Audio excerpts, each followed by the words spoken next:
I grew up in Fairfield Hills, Connecticut, where lawns were trimmed to perfection and success was measured in college pennants and country club memberships.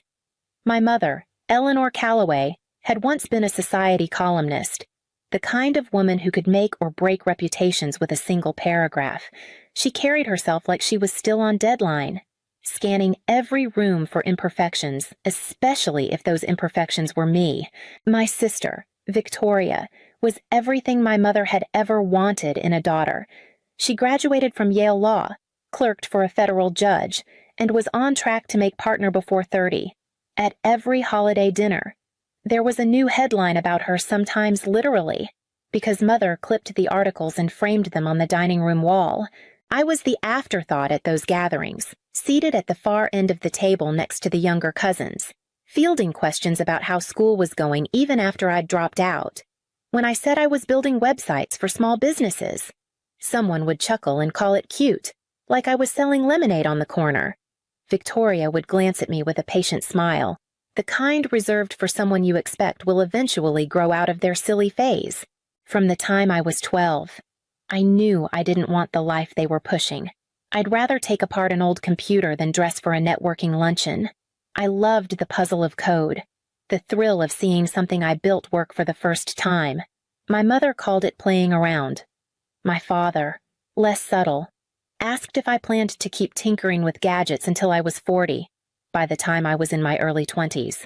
The gap between us was more than taste. It was a fault line. They measured worth in degrees and titles. I measured it in ideas and the freedom to chase them. Still, I kept trying to be polite, to fit into their world without fully disappearing into it. That illusion finally shattered one Sunday evening. At a dinner I'll never forget, when the space between us became impossible to ignore. The table was set with Eleanor's best china, the kind she only used when there was an audience. Crystal glasses sparkled under the chandelier, and the air smelled faintly of her signature roast chicken. Relatives filled every seat, conversations flowing about new promotions, Ivy League acceptances, and Victoria's latest court victory. I'd been quiet all evening, waiting for my turn to speak. When the plates were cleared for dessert, I set down my fork and said, "I'm not going back to Columbia next semester." The clink of silverware stopped. I'm focusing full-time on my business. I already have paying clients and a plan to scale. For a beat.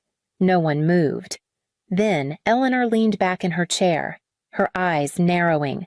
"Your business," she repeated, as if tasting something spoiled. "Is that what you call those little websites you play with? They're not little. They bring in revenue. And her hand slammed the table. "Get out, you lowlife." The words sliced through the room like broken glass. A cousin coughed into his napkin.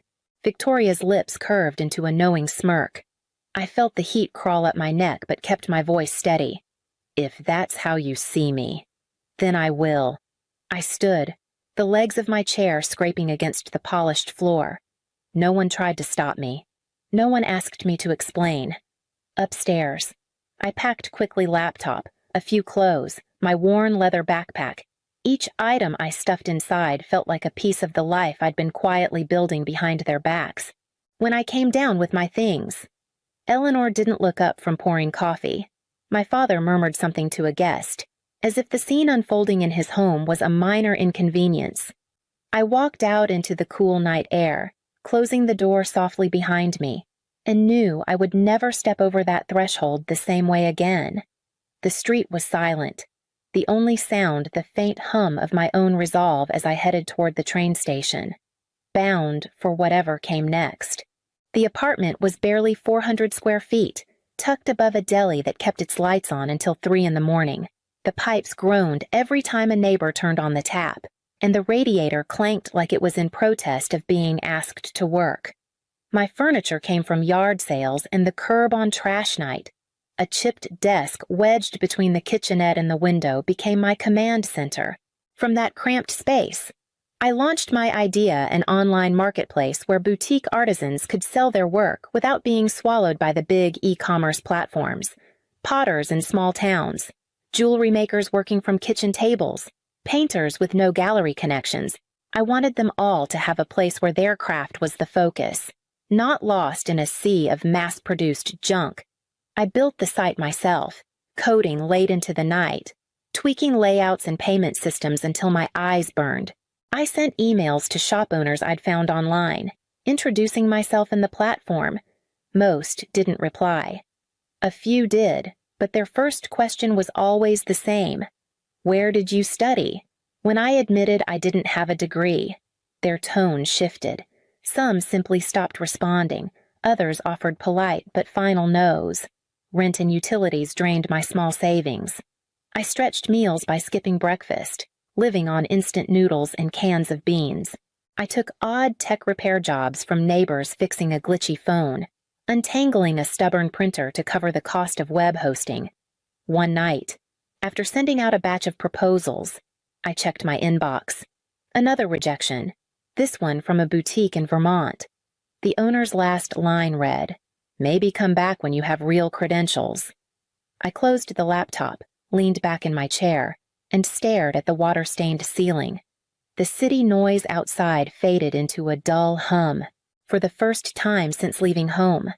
I wondered if my mother had been right that without the right paper hanging on the wall, I'd always be a step behind, but morning always came. And with it, another chance to prove otherwise. The next day, I packed my laptop and headed to a free small business meetup I'd seen posted on a community board, hoping the room would hold at least one person willing to listen. The seminar was held in the back room of a public library, its folding chairs arranged in uneven rows. About 20 people showed up, most in business casual, a few in paint-splattered work shirts. I sat near the back, notebook open, trying to blend in.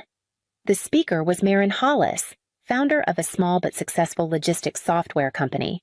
She wasn't polished in the way I expected her blazer sleeves were rolled up, and she spoke plainly, with the kind of authority that comes from surviving more than one failed launch. She walked us through supply chains, inventory tracking, and the hidden inefficiencies that quietly drain small businesses. After the talk, most people left quickly, but I lingered, working up the nerve to approach her.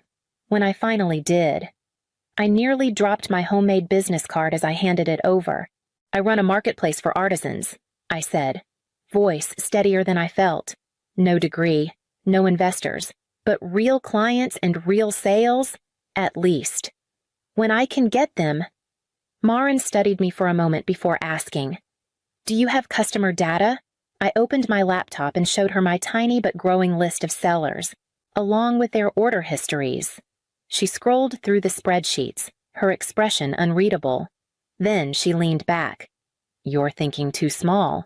Selling one handmade scarf at a time is slow. But your order system, what if you sold that to 50 shops at once? Give them the tools, not just the storefront." Her words hit me like a blueprint snapping into place. I'd been so focused on attracting individual sellers that I hadn't considered turning my platform into software for entire retail networks. We spoke until the library staff started stacking chairs. As I walked back into the cold night, my mind was already rewriting everything: name, strategy, scope. By the time I reached my apartment, I knew the marketplace was over. The real business was about to begin. The pivot wasn't easy. I stripped my old marketplace down to its skeleton and rebuilt it as a cloud-based inventory and order management system designed specifically for artisan retailers. I spent weeks learning new frameworks, designing a cleaner dashboard, and integrating shipping APIs so store owners could track products from workshop to showroom. Days bled into nights. My cold call spreadsheet grew to over 200 names: boutique chains, regional cooperatives, specialty furniture stores. Most ended with polite rejections or no response at all. But one morning, an email landed in my inbox from the operations director of Eastwood and Pine, a New England-based artisan furniture chain with 14 locations. They were looking for a new system and wanted a demo. I barely slept that week. By Friday, I had a live demo loaded with their product categories, sample sales reports, and automated reorder alerts. The call lasted 45 minutes, but when it ended, the director said, We've been searching for something like this for years. Send over the proposal." The contract came in at $500,000 half up front. When I saw the signed agreement, I just stared at it for a long moment, my hands still on the keyboard, as if moving too quickly might make it disappear. Then came the real work. For 2 months, I pushed harder than I ever had, coordinating remotely with their managers, customizing features for each location, triple-checking every integration. I ate at my desk, worked through weekends, and sometimes fell asleep with code still open on the screen. The rollout went live on schedule. No crashes, no data losses. Within weeks, their regional managers were reporting faster turnarounds and cleaner inventory counts. Eastwood and Pine's owner sent me a handwritten thank you card, a small thing, but it felt like validation in ink.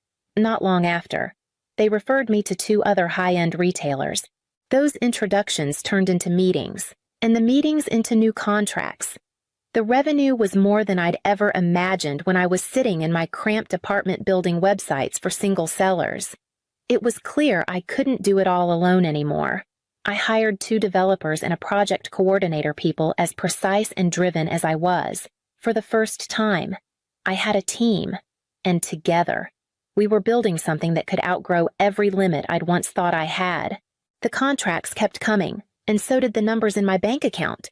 What had once been a few $1,000s a year was now more than I'd ever thought possible, but I kept my lifestyle the same.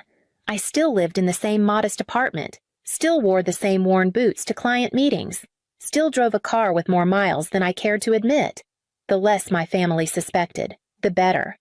It wasn't about fear, it was about control. I didn't want my success to become another thing they could twist into something ugly, so when I decided to help them, I made sure it was in ways they could never trace back to me. I learned from a contact in town that my parents were months behind on their mortgage, within a week. An anonymous educational foundation began covering their payments. They received a letter from the bank praising their contributions to local education as the reason for the assistance. My father told neighbors a benefactor had recognized his years of service. My mother called it divine timing. When my mother's thyroid condition worsened and the insurance wouldn't cover certain treatments, a private health trust appeared out of nowhere to pay for them in full. She never questioned it, only said she was grateful for the kindness of strangers. Victoria's children were next. She had enrolled them in an elite private school but balked when she saw the tuition bill. That fall, both children received academic enrichment grants from a regional foundation, covering their fees in full. She posted online about how blessed she felt to be supported by people who valued education.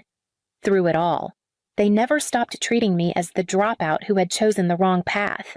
At holiday dinners, they still compared me unfavorably to Victoria, still hinted I should think about finishing my degree. I smiled, nodded, and said nothing, but every time they praised their mysterious benefactors, I kept my eyes down and my voice steady, hiding the truth in plain sight. I told myself it was enough to know I was helping, even if they would never thank me. That illusion didn't last forever. One holiday, it shattered. The table was set as if nothing had changed, silver polished. Wine glasses lined up like soldiers, my mother's roast turkey placed at the center. I'd been invited like any other year, though I suspected it was more obligation than welcome. This time, I didn't come empty-handed. In my bag was a folder thick with documents, bank transfer records, trust agreements, company valuations, everything they'd never cared to ask about. Dinner began the way it always did, my mother reciting a toast to family, my father following with a speech praising Victoria's accomplishments, the children's test scores, and how blessed they were to have such shining examples under one roof. My name didn't come up once when the turkey was carved and plates were passed. I placed the folder on the table between the cranberry sauce and the rolls. "I think it's time you know the truth," I said. My father frowned as I slid the first document toward them, a valuation report placing my company's worth at $48 million. Next came statements showing mortgage payments from the so-called educational foundation, health bills paid by a private trust, tuition grants for Victoria's children. My mother's eyes narrowed. Where did you get these? They're mine, I said evenly. The foundation, the trust, the grants, they've all been me. For years. Victoria let out a short laugh. So? What, you play with code at home and suddenly you're a millionaire? I built a company that serves clients across the country, I replied, my voice steady. I've been supporting you all quietly because I didn't want gratitude. Just respect. You're lying, my mother snapped, her voice sharp enough to cut through the room. I stood, tucking the documents back into the folder. If you think I'm lying, then you won't miss the help. As of today, it's over. No one moved as I took my coat from the back of my chair.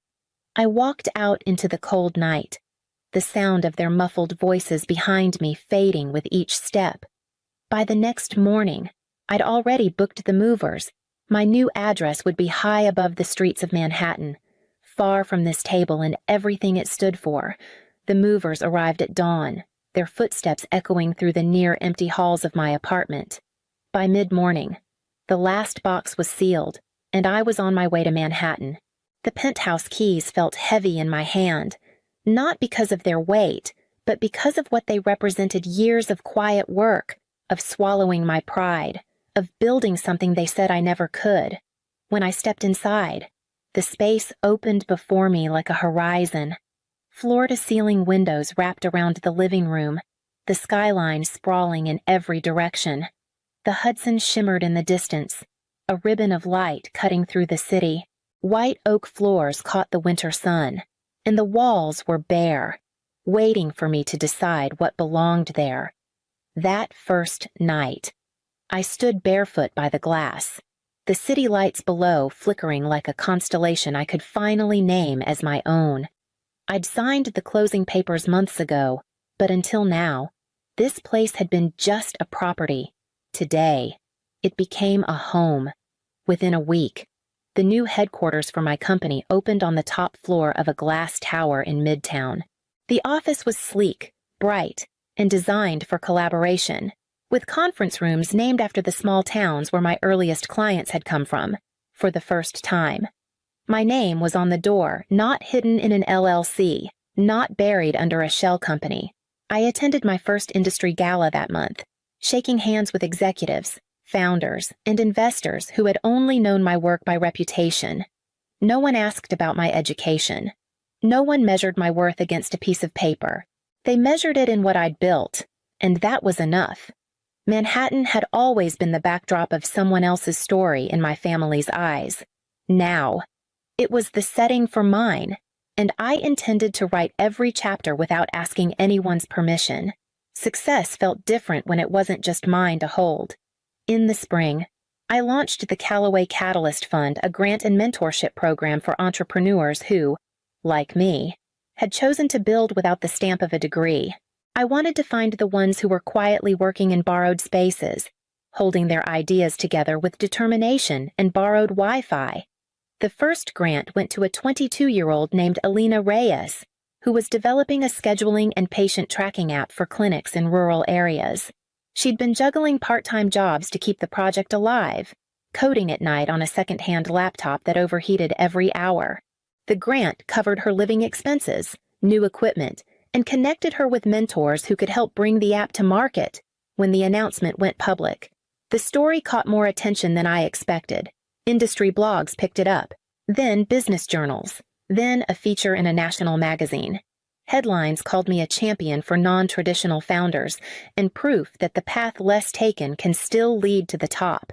It wasn't about the praise, it was about the shift. Emails began pouring in from people across the country, each one a reminder that there were more of us out there than anyone wanted to admit. The fund wasn't just giving money, it was giving permission. Something I'd learned can be harder to find than capital. Standing on the balcony of my penthouse one night, I thought about Alina, about the other applicants still waiting for their chance, and about the younger version of myself who had needed someone to believe she wasn't wasting her time. That was when the call came, one that would reopen a door I thought I'd closed for good. 2 weeks after the fund's launch, my phone lit up with a number I hadn't seen in months. Eleanor's voice was softer than I remembered. "I'd like to see you," she said. just to talk. We met at a small cafe tucked between brownstones, the kind of place where the noise never rose above a murmur. She arrived in a simple coat, no dramatic entrance, no sharp glance. For a while, we just sipped our coffee. "I was wrong," she said finally. "About what matters. About you." I didn't rush to fill the silence. "I can't change how things were," she added, "but I'd like to know you as you are now." I set my cup down. Then it starts with respect. No comparisons. No conditions. She nodded. And for once, there was no edge in it.